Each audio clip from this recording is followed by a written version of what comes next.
여러분 반갑습니다. 오늘 여러분과 지혜의 길이라고 하는 주제로 함께 하게 된 것을 참으로 성스럽게 생각을 합니다. 기독교에 YMCA가 있다면 불교에는 이곳에 신라문화원이 있음을 점지할 수 있습니다. 신라문화원은 진 원장님과 이사장 그리고 이사님들의 원력으로 불교뿐만 아니라 사회 전반에 걸쳐서 다양한 활동을 기대하면서 제가 준비한 지혜의 길이라고 하는 법문을 엮어가도록 하겠습니다. 지혜는 사실 엄격히 지식과 구분이 되는 것입니다. 한 줄의 글을 몰라도 지혜로운 사람이 있는가 하면 제자백과 사전을 다 달통하고 8만 대장경을 앞뒤로 다 꿰뚫어도 어리석은 사람이 있습니다. 이런 사람을 우리들은 주변에서 종종 볼 수가 있습니다. 어떻게 보면 되게 영리한 것 같은데 분별 능력이 없단 말이죠. 사회에서는 식견이 풍부하고 수많은 사람들로부터 존경을 받는 사람임에도 불구하고 하는 것 보면은 저 사람이 저럴 수 있는가? 저렇게도 앞뒤 분간을 못한다라고 하는가? 이런 말을 우리는 하게 됩니다. 바로 이것이 지혜와 지식이 엄격히 구분된다고 하는 겁니다. 따라서 지혜는 곧 사리 분별의 능력을 말하는 것입니다. 최고 가는 대학을 나왔다고 분별 능력이 뛰어난 것은 아닙니다. 한 줄의 글을 몰라도 사리 분별 능력이 뛰어난 사람이 있어요. 일을 할 때 보면 아주 감탄을 금할 수 없을 정도의 사람이 있습니다. 그런데 자세히 보면은 되게 배운 게 없어요. 그렇게 식견이 풍부한 것도 아닙니다.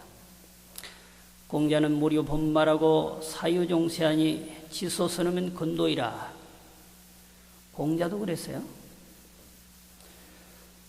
어떤 사물에는 근본과 말이고 어떤 일을 한 데 있어서도 시작과 끝이 있다고 그랬습니다. 그런데 이 선우를 잘 아는 사람이 도의 지혜에 가깝다 그랬거든요. 별 것이 아니잖아요. 앞에 해야 될 일을 앞에 하고 뒤에 해야 될 일을 뒤에 하는 것, 그렇게 어려운 일은 아닙니다만은 망각하고 살거든요. 처음이 무엇인지 뒤가 무엇인지 어떤 것이 처음인지 어떤 것이 뒤의 것인지 별 것이 아닙니다만은 착각하고 산단 말이죠.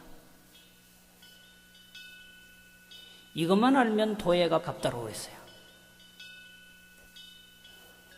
노자는 위학이리교 위도일손이니 손지우손이 지어무이 아니라, 도대체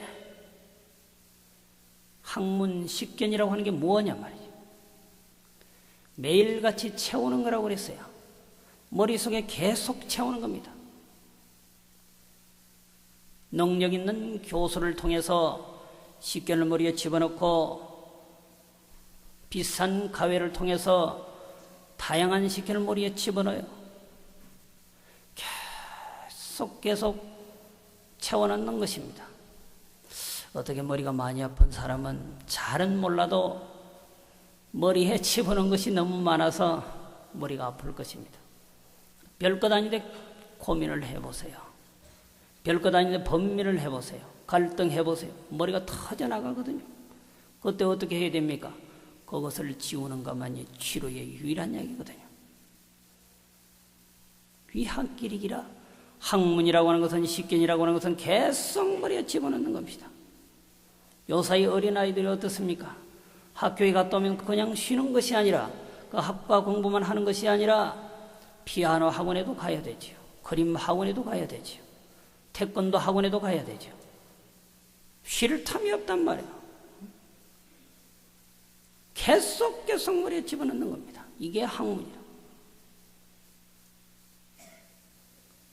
비도일손이라. 그러면 도하라고 하는 게 뭐냐면 반대로 계속 드러낸다라고 했어요. 지금까지 집어넣었던 모든 것들을 내려놓는 것입니다.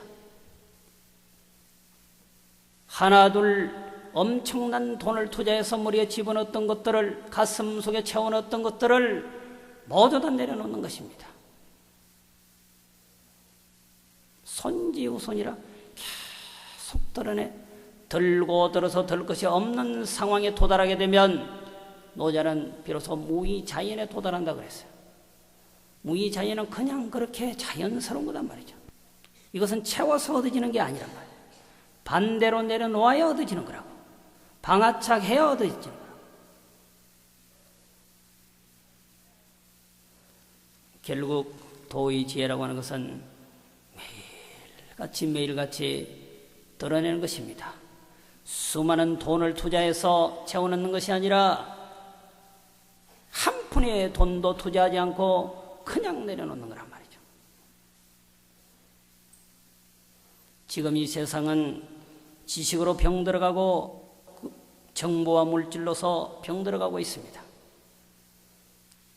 어떤 학자는 이 지구상의 학교가 모든 교육기관이 문을 닫고 30년 동안 가만히 있어야 진정한 교육이 이루어진다고 했어요. 사람 같은 사람을 만들어서, 세상 같은 세상을 만들어서 좀 멋지게 살아보려고 교육을 시작했는데 차라리 교육기관이 문을 닫고 30년 동안 멈춰 있어야 진정한 교육이 이루어진다고 했으니까 얼마나 그 병폐가 심각한 거예요. 지식만 가지고서는 진정으로 이 사회가 아름다워지지 않는다고 하는 것입니다. 언어는 수단입니다. 지식은 방편입니다. 백과사전이 지혜를 얻어내는 수단일 수는 있어도 백과사전 자체가 지혜일 수는 없는 것입니다. 지식을 지혜로 바꾸어야 이 지구에는 싸움이 사라지고 반목과 갈등이 사라지게 되는 것입니다. 모르니까 머리에 집어넣고, 모르니까 수많은 정보를 통해서 이해하려 하고, 그렇게 해서는 진정한 아름다운 삶이 이루어지지 않는다고 하는 겁니다. 부족해서 아름답게 꾸미가기 위해서 우리가 교육을 하고 지식을 습득하는 것인데 도리어 그것이 장애가 되고 방해가 되어서 우리의 삶에 병폐가 오고 우리의 앞길에 먹구름이 낀다고 한다면 가히 어떻게 해야 되겠습니까? 한 번쯤 생각해 봐야 되는 것입니다. 부처님의 8만 대장경 자체가 지혜를 얻어내는 방편일 수는 있어도 8만 대장경 자체가 지혜의 자체일 수는 없는 것입니다. 부처님은 당신이 49년 동안 다양한 곳에서 다양한 민중들을 상대해서 다양한 법문을 하셨지만 열반을 앞두고는 나는 한 말씀도 하신 적이 없다고 그랬습니다. 이것은 무엇을 의미하느냐면 부처님만큼 멋지고 거룩하게 살다 가신 분도 없어요. 부처님만큼 다양한 방법으로 다양한 법문을 하신 분도 없습니다. 다양한 사상과 철학을 이 사회에 지금까지 남겨준 사람도 없단 말이죠. 그런데 한 말씀도 아니하셨단 말이죠.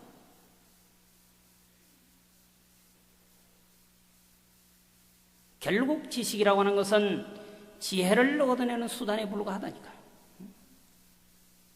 팔만대장경에 속지 마라 말이에요. 팔만대장경은 흔히 말하는 것처럼 마음심자 하나에 불과하다.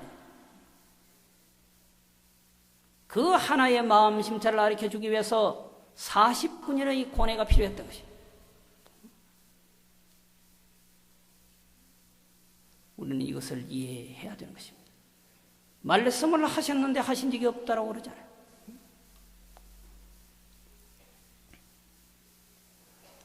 부처님의 말씀을 통해서 지혜를 얻고 조사의 말씀을 통해서 지혜를 우리는 얻게 됩니다. 그러나 조사의 말씀이나 부처님의 8만 대장경의 말씀이 지혜 자체가 될 수는 없는 것입니다. 그렇게 하셔야 진실한 불자가 되는 것입니다.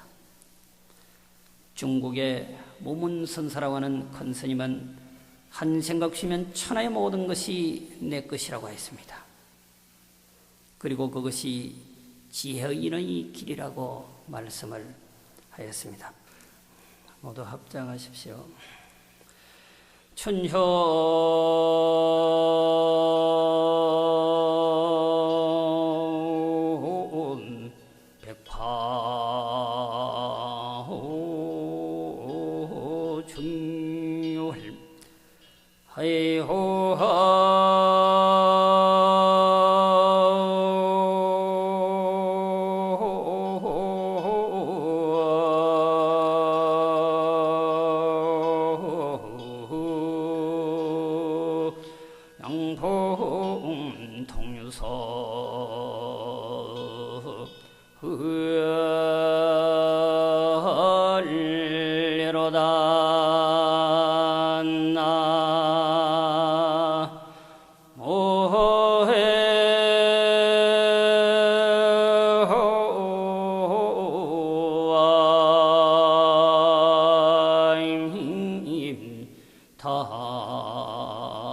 무문선사가 하신 말씀인데 춘유백화고 추위월요 봄에는 수많은 꽃들이 피어나게 되고 가을에는 저 허공에 맑은 달이 있어서 좋다.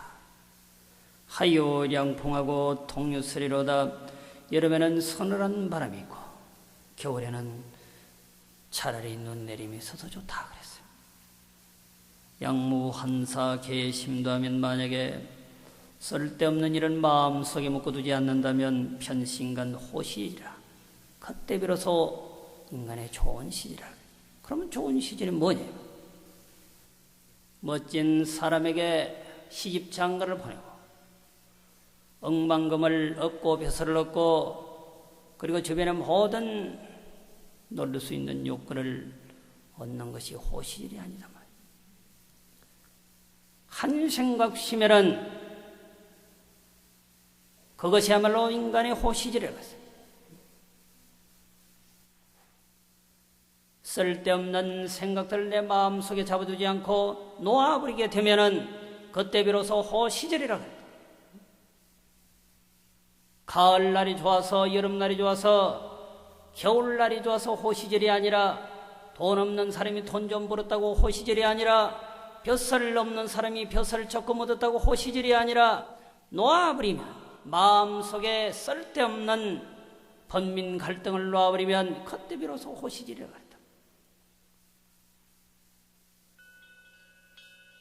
봄에는 수많은 꽃들이 아름답게 피어나고, 가을에는 저 허공에 해맑은 달이 매일같이 떠서 집니다마는 그것을 본 사람이 몇 사람이나 되냐. 그냥 여름에는 서늘한 바람이 있어서 좋단 말이죠. 겨울에는 눈 내림이 있어서 좋단 말이죠. 그런데 마음에 갈등과 번민이 있으면 그게 보이지 않아. 천하에 좋은 것이 보이지 않는단 말이에요. 좋지 않는 것을 좋다고 그러고 영원히 좋은 것을 좋지 않다고 생각하는 이것이 전도몽상 아니냐. 오늘 있다가 내일 없으면 슬퍼하는 것, 그건 좋은 것이 아니야. 오늘 있다가 내일 사라지는 것은 좋은 것이 아니란 말이야. 봄날의 꽃과 가을날의 달은 영원히 그곳에 존재하는 것이라. 여름날의 서늘한 바람과 겨울날의 그 눈 내리면 영원히 존재하는 것이라니까.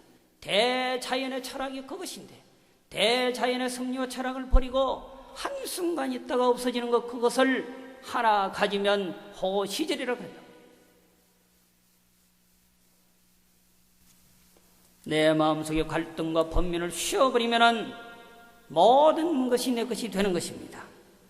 한 생각 쉬면 친구도 남편도 사랑스러워지는 것입니다. 한 생각 쉬면 자식도 남편도 사랑스러워지는 것입니다. 진실로 내 것이 되는 것입니다.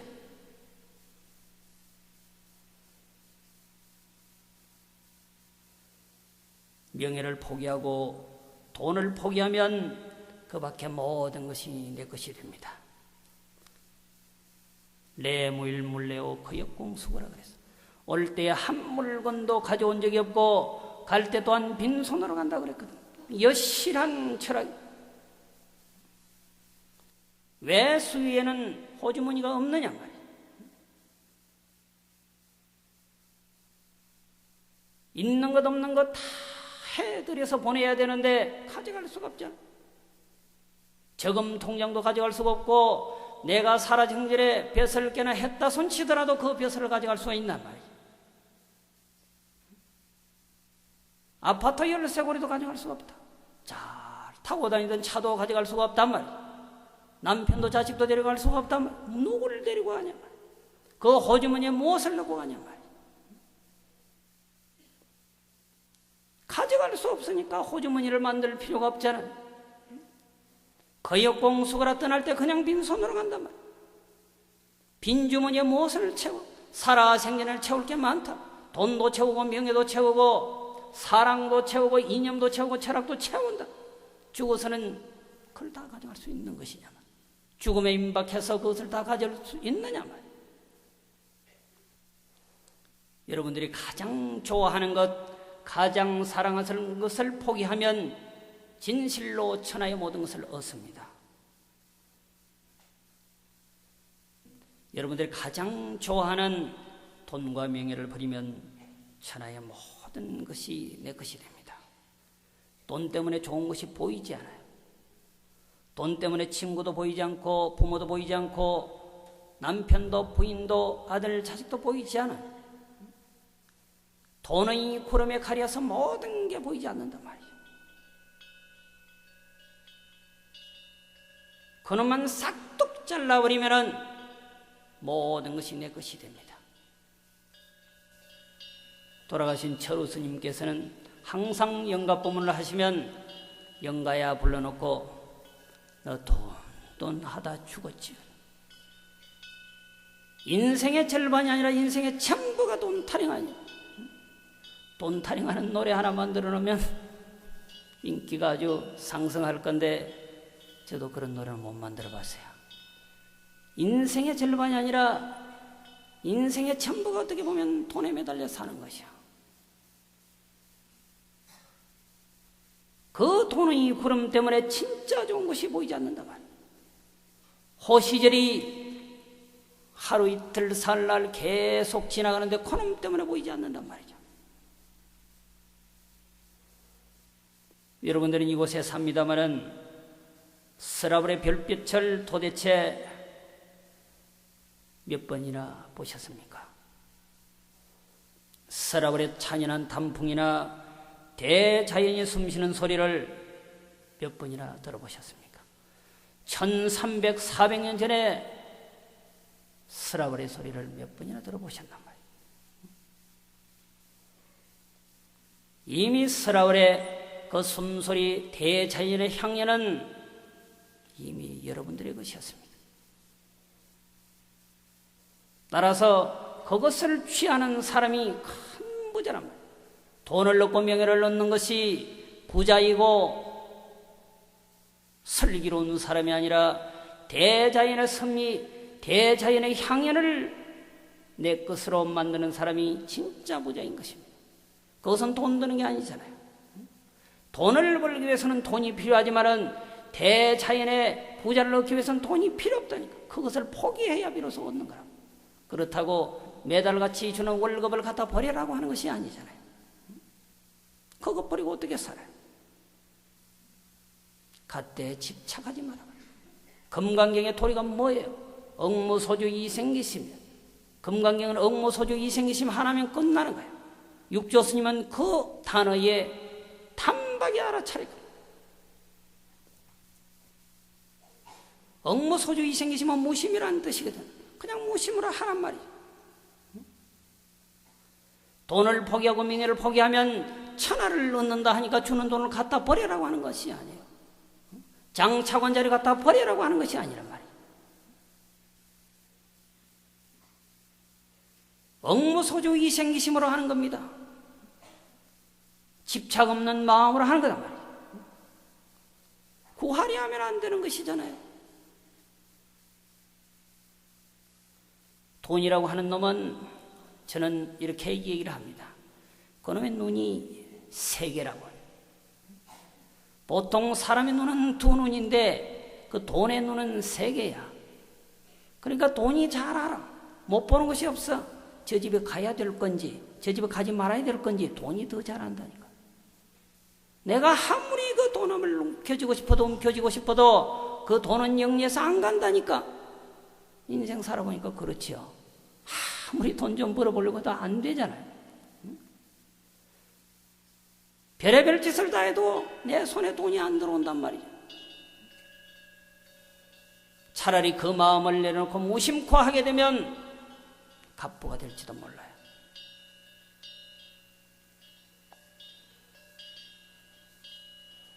내가 가장 사랑하고 소중하다고 여기는 것을 버리게 되면 정말로 모든 것을 향유하게 되는 것입니다. 도대체 어떻게 살 것인가? 돈과 명예 그 하나에 집착해서 일생을 빈병거리로 썩게 살 것인가? 하나를 포기하고 천하를 얻는 거부장자로서 지혜롭게 살 것인가? 정말로 스라블의 별빛을 한번 보고 죽을 것인가? 스라블의 대자연의 숨소리를 한번 들어보고 죽을 것인가 말이야. 스라블의 별빛과 스라블의 대자연의 숨소리를 듣고 싶으면 내가 현재 가장 소중하다고 생각하고 집착하고 애착하는 그 마음을 놓아버리면 됩니다.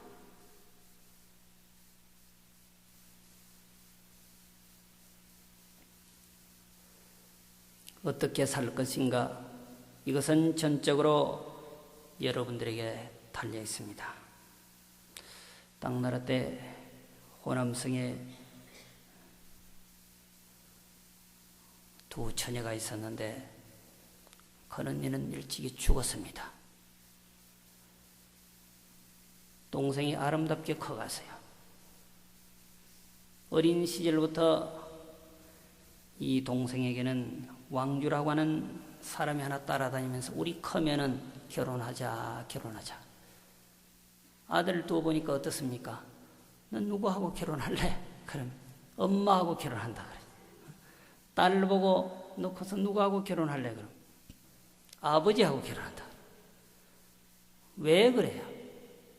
세상에 태어나서 가장 먼저 본 남자가 누굽니까? 아버지. 세상에 태어나서 가장 먼저 본 여자가 누구예요? 어머니잖아요. 이성적으로도 사랑할 수밖에 없습니다. 그건 검수를 떠나서 다 그렇단 말이에요. 그래서 우리 속담에 아들을 딱 뵈게 되면 어머니를 안는다 그랬죠. 딸을 뵈게 되면 어머니를 등진다 그랬어요. 이건 뭐예요? 이미 남녀 간의 사랑이 시작되고 있었다고 하는 의미입니다. 어찌 부모와 그런 의미는 아니죠. 가슴 속에 들어있는 그 아이는 부모인지 아닌지 아직도 모르고 있는지도 몰라요.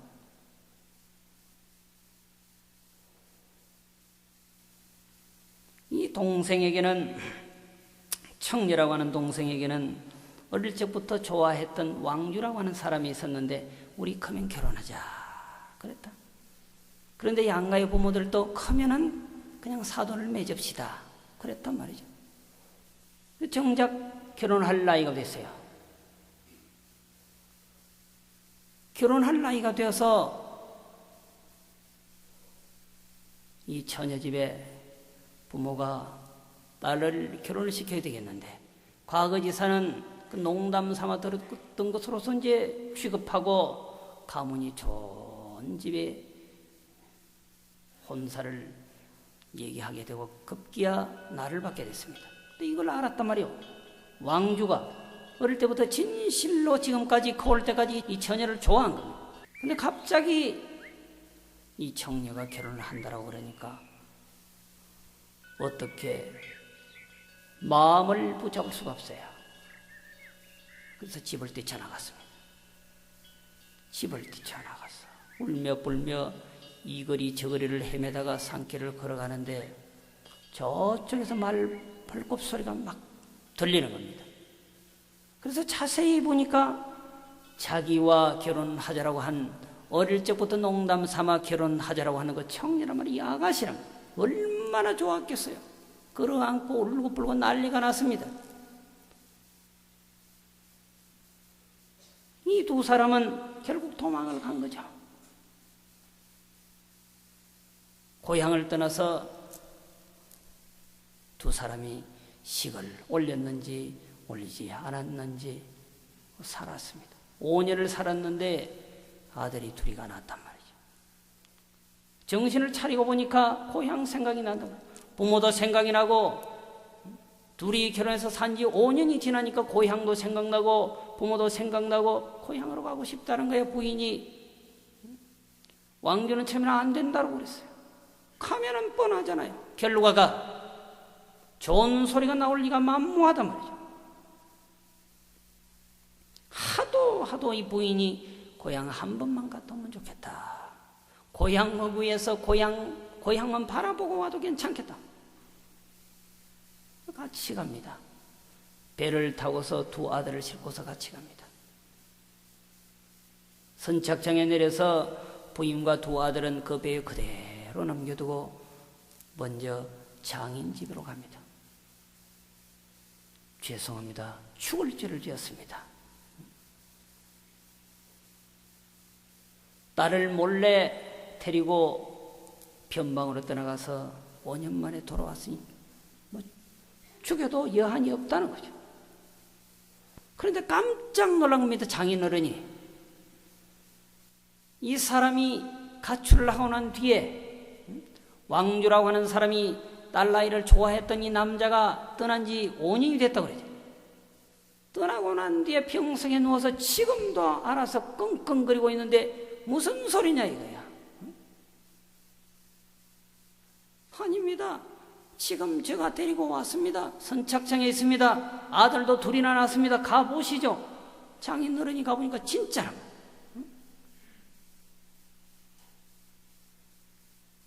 한 딸 나이는 진실로 병석에 누워있고 5년 전부터 자기가 좋아하는 남군이 사라졌다고 결혼은커녕 누워있단 말이에요. 그 얘기를 했더니 병석에 누워있는 딸아이가 선착장으로 더 가보니까 정말로 자기와 똑같은 사람이 하나 있다. 두 사람이 보는 순간 하나가 되어버렸단 말이에요. 어떤 나이가 진짜 청년이냐 말이에요. 어떤 나이가 진짜 자기의 둘째 딸이냐. 큰딸이 이미 죽었다고 했었는데 큰딸이 환영이 돼서 오신 것인지 아니면 유체이탈을 한 건지 어떤 것이 진짜고 어떤 것이 가짜냐. 애선사들은 이 말씀을 이끌어서 언어의 깨치기를 갈구했다.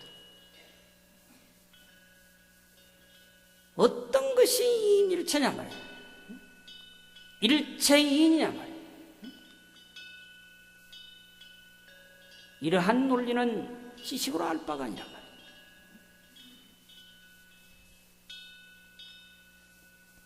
이것은 여러분들이 이것은 이것이고 저것은 저것이고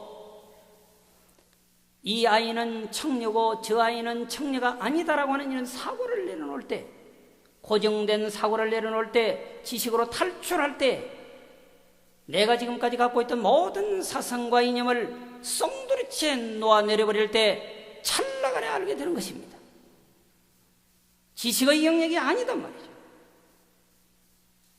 박사학위를 수천 개 얻어도 이 순간 이도를 알 수가 없는 거라고.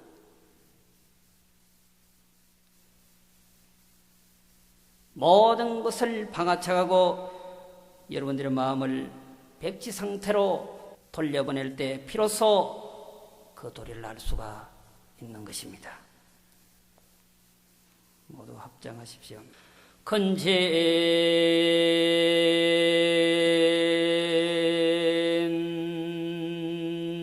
사령 도방하고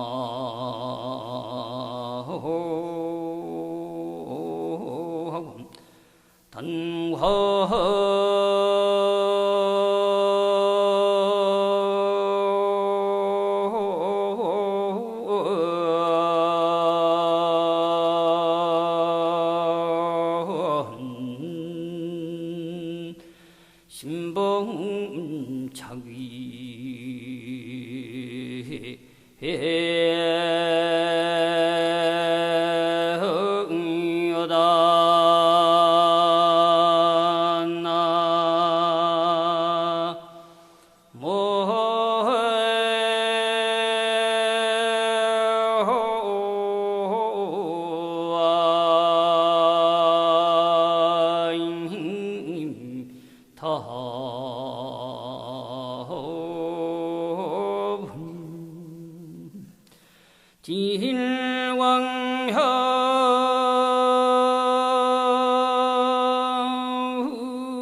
시방하님 저처문비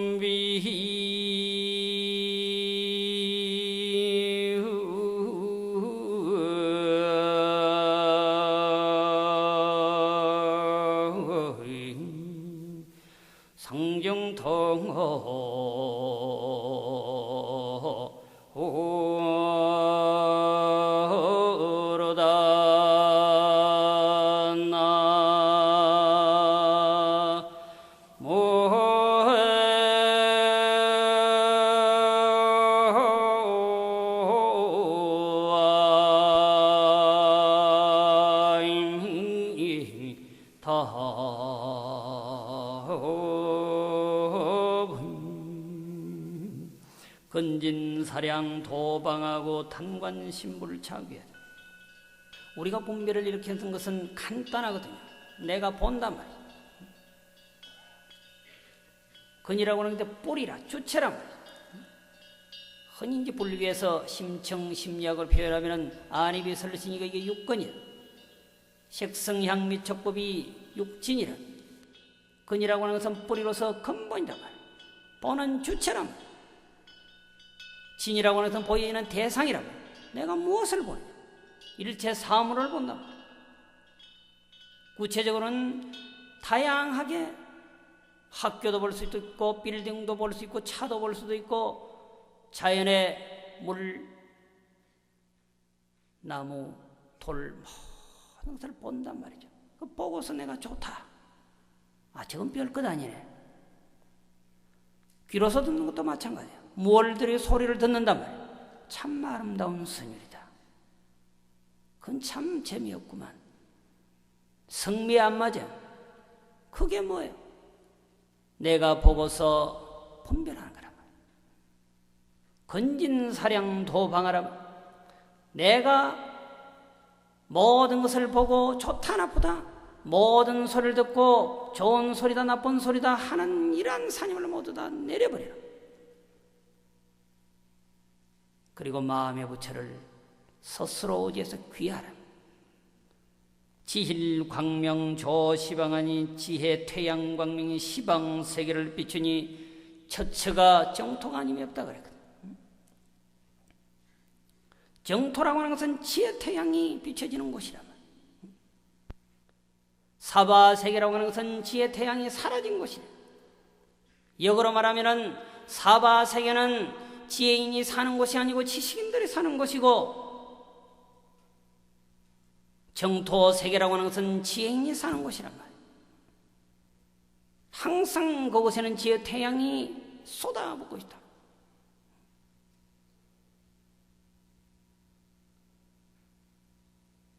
극락세계라고 하는 것은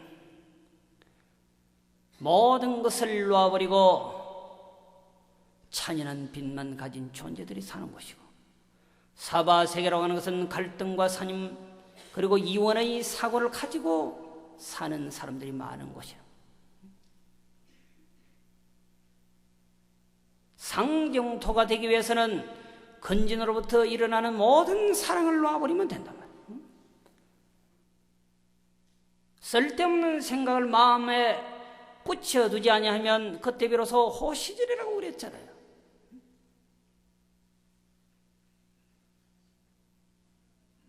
나의 모든 산임을 놓아버리면 그대로가 극락세계가 된다고 그러죠. 그때 비로소 부자가 되는 것입니다.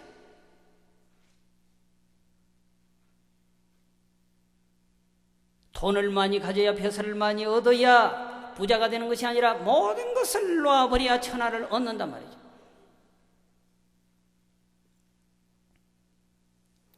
사실 선언은 단순합니다. 선의 말씀이라고 하는 것은 단순하거든요. 찰나간의 생명을 바꿔놓는 소리단 말이에요. 따지기를 원치 않아. 선의 말이라고 하는 것은 따지면 틀린다.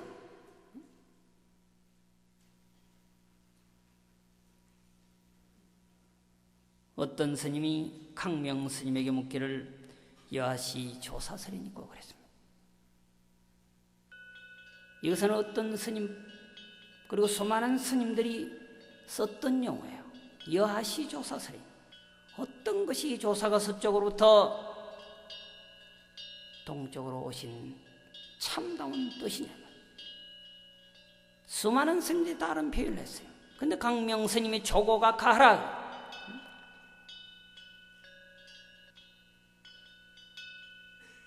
그냥 해석은 그대가 걸어가고 있는 그 다리 밑을 보라는 뜻이나. 수많은 사람들이 조사설에 대해서 다양한 표현을 했습니다만 강명 스님만큼은 유일하게 조고가 가란 말이에요. 큰절에 가면 강원이나 선원에 조고가 가 붙여놓은 곳이 있어요. 제가 해인사에 있을 때인데 조고가 가 무슨 말이냐고 물어봤더니 신발을 잘 닦아라 하는 소리라는 겁니다. 성가대학의 1학년, 2학년들은 그게 심각하거든. 섬돌을 깨끗이 청소하고 신발을 깨끗이 닦았느냐 닦지 않았느냐, 신발이 똑바로 놓였느냐 놓여지지 않았느냐에 따라서 상급생에게 혼이 나기도 하고 그렇지 않기도 하거든요. 심각한 게 신발을 닦으라. 그것도 신발을 놓는 섬돌을 바로 마루 위에다 붙여놓으니까 신발 닦아라. 쳐다보고 신발 닦아라. 신발을 닦으라고 했든지 다리 밑을 쳐다보라고 했든지 여아시 조사설엔 있고 하면 그 순간 조고 각하라면 그냥 알아차리면 끝이라. 따지면 안 된다. 다리 밑을 쳐다보든지 내 가슴 속을 송두리째 뽑아버리든지 가슴을 활짝 열어버리든지 찰나간에 알아차리면 끝이라는 거죠.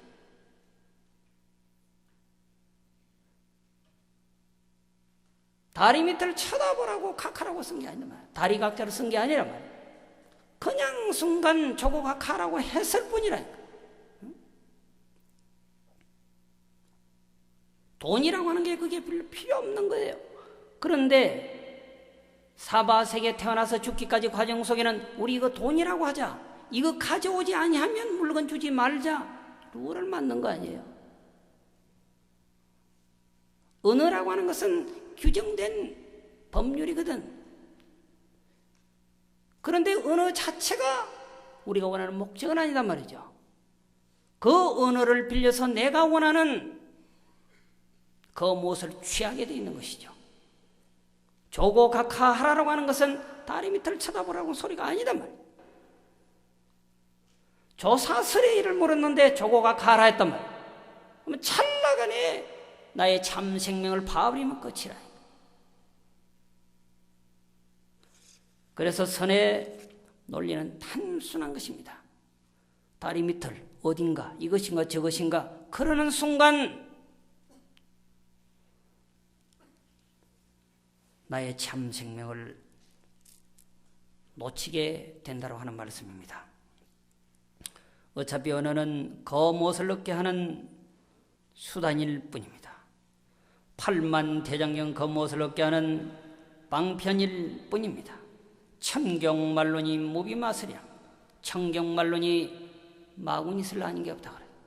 왜? 천경말론이 팔만 대장경의 모든 사상과 철학, 역사 소설들이 그것이 진짜라고 믿기 때문에 그것을 통해서 우리는 그 무언가를 얻어야 되는데, 천경말론을 통해서 그 무언가를 얻어야 되는데 그것이 진짜라고 생각하니까 마설이라고 하는 거죠. 그 함정에 빠지면 나의 참다운 생명을 놓친다니까. 덕산 성감선사가 남방에 불인문자 견성성부를 주창하는 천하 사마외도가 있다고 하는 소리를 듣고 제도하기 위해서 떠났습니다. 가다가 송신선사가 계시는 그 산너구에서 떡 파는 노인을 만나잖아요. 허기도 적겠다, 점심때도 됐겠다, 떡을 좀 얻어먹으려고 하니까 할머니가 떡을 안 판다는 겁니다. 그 할머니는 어떻게 보면 잘은 모르지만 덕산 성감선사의 어머니입니다. 본래 덕산 성감선사가 아니라 용담숭신선사의 어머니예요. 용담숭신선사의 집은 본래 떡방앗간이었어요. 용담숭신선사의 스승이 천황사 도선사인데 어릴 적부터 용담숭신선사를 계속 도선사에게 떡 10개씩 매일같이 갖다 바치게 했어요. 공양을 올린 거죠. 그 인연으로 숭신선사가 됐거든. 너가 나를 숭상하고 내가 그대를 믿으니 오늘부터 그대를 숭신이라고 하노라. 그리고 제자를 맞아들였던 거예요. 용담순신선사가 불인문자 견성성부를 주창한다라고 그러니까 덕산 성감선사는 천하의 사마외도라는 거야. 8만 대장경도 부정하고 천하 고불 고조사의 말씀도 부정한다 하니까 덕산 성감선사가 말이나 되는 소리냐. 제도를 해야 되겠다. 제도하기 위해서 가다가 용담숭신선사가 살고 계시는 그 산너구에서 노인을 만난 거 아니야. 떡장수 노인 할머니를 만났단 말이야. 배가 고프니까 떡 좀 팔아라고 하니까 안 판다는 거야. 얻어먹자고 다 안 준다는 거야. 그럼 어떻게 하면 줄 수 있겠습니까? 듣자 하니까 성감선사께서는 금강경에서 대가라고 하시는데 제가 몇 가지만 물어보고 거기에 응답하시면 떡을 공짜로 드리겠습니다. 거기에 응답하지 못하면 억만급을 줘도 떡은 팔지 않습니다. 물어보십시오. 여러분들이 잘 아시는 그런 일화입니다. 금강경에 과거신불가득, 현재신불가득, 미래신불가득이라고 하는 말씀이 있는데, 스님께서는 이 삼심 가운데 어느 마음에 점을 쳐서 점심을 얻어들이시렵니까? 불교에서 점심의 용어가 그때부터 탄생된 거라니까.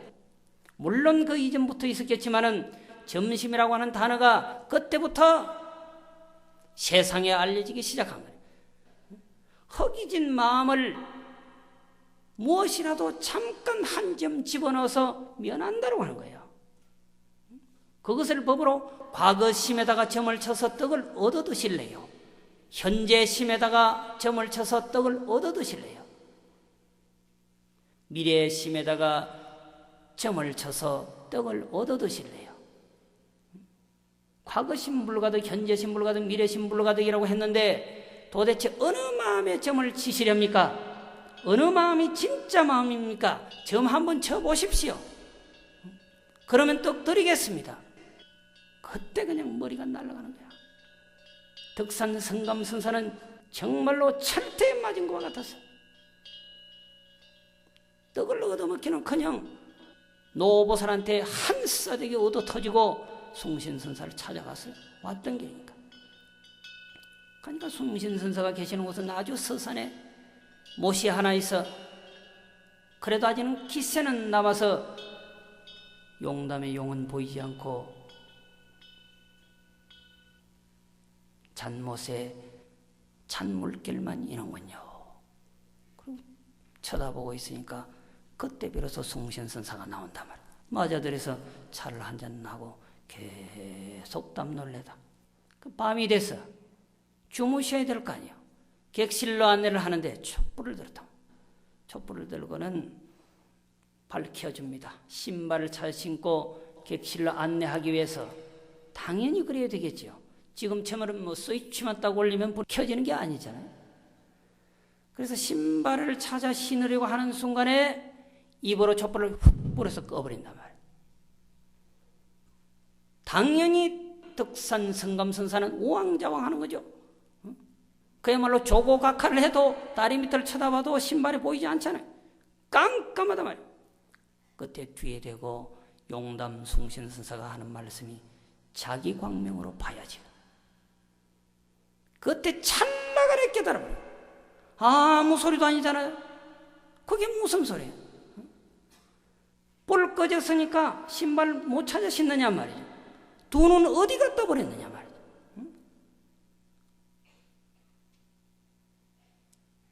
당신 눈으로 보고 신고 가라는 거야. 당신 눈으로 찾아 신고 가라는 거야. 그 순간 찰나간에 자기의 참 생명을 깨달아 버렸어. 그때 당신이 늘상 예지중지하고 메고 다니던 금강경을 다 불태워 버렸어요. 지금 남아있으면 금강경을 연구하는 사람들에게 엄청난 자료가 될 터인데 사라져버려요. 다 필요 없다. 청경말론이 무비마설이라 천경반론이 마구니 학설이 아닌 게 없다. 깨치는 순간 다 필요 없다는 거예요. 팔만대장경이 다 마구니설이라는 거야. 팔만대장경은 그 사다리를 삼아야 돼. 팔만대장경이 사다리지. 그걸 통해서 나의 참 지혜를 얻고 참 생명을 얻어야 되는데 그것에 빠져 있으니까 되란 말이지. 지금까지 덕산 성감선사는 금강경에 빠져 있었거든. 언어의 참 가치가 뭐냐 말이죠. 언어의 사다리를 타고 나의 참 생명을 바라보는 거라니까요. 우리가 돈을 가지는 것은 예를 들면 어디 목적지를 가지기 위해서 그 돈을 쓰는 것이고 어떤 목적을 위해서 그 돈을 쓰는 것이지 그 목적이 없다면 돈이 필요 없는 거란 말이죠. 팔만대장경이 나의 참 생명, 지혜의 참 가치를 얻어내기 위해서 존재하는 것이지 그렇지 않다고 한다면 필요 없는 거다. 우리는 인생을 어떻게 살 것인가? 어떻게 사는 것이 가장 잘 사는 것인가? 여러분들이 가장 소중하다고 여기는 것을 서서히 포기하게 되면 참다운 삶을 살 수 있는 길이 열리게 되는 것입니다. 돈도 명예도 급기야 자기 자신도 서서히 내려놓게 되면 천하를 공유할 수 있는 호시절이 도래하게 되는 것입니다. 지혜의 길은 버림으로써 얻어지고 버림으로 행복해지는 유일한 길인 것입니다. 모두 합장하십시오. 각빈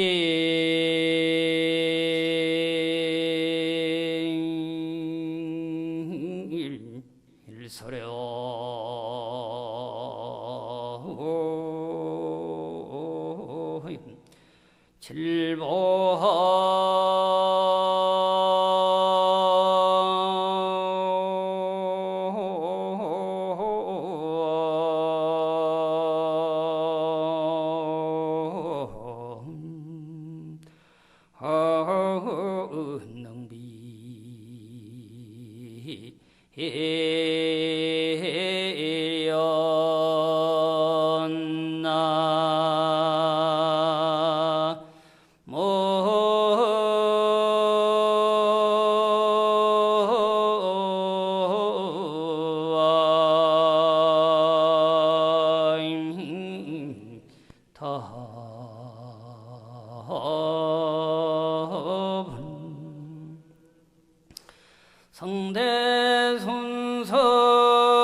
경하고 토한반허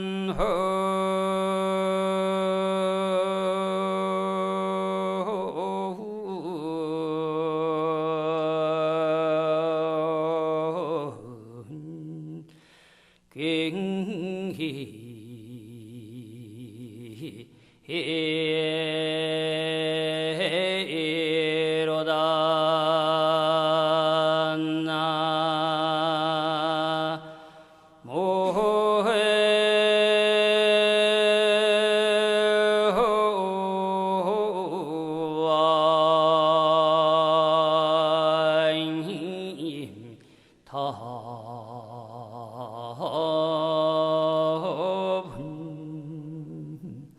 가길 살아여 참으로 존귀하며 이 한 서라버리여 칠보 하령비리여 칠보로서 어찌 능히 비유할 수 있으랴. 이 신라고들은 참으로 칠보보다도 소중한 그런 역사가 어린 그런 공간입니다. 성대 수수령하고 첨성된 서산한 조겨울바람이 불고 토함 바늘기로다. 토함산에는 지금 이 순간 반달점 떠오를 듯 싶습니다. 여러분은 첨성대의 여민 바람과 토함산의 빗긴다를 생각하면서 진실로 멋진 삶이 무엇인지 지혜인의 길이 무엇인지를 한 번쯤 생각해 보기를 바라면서 제 법문을 마치도록 하겠습니다.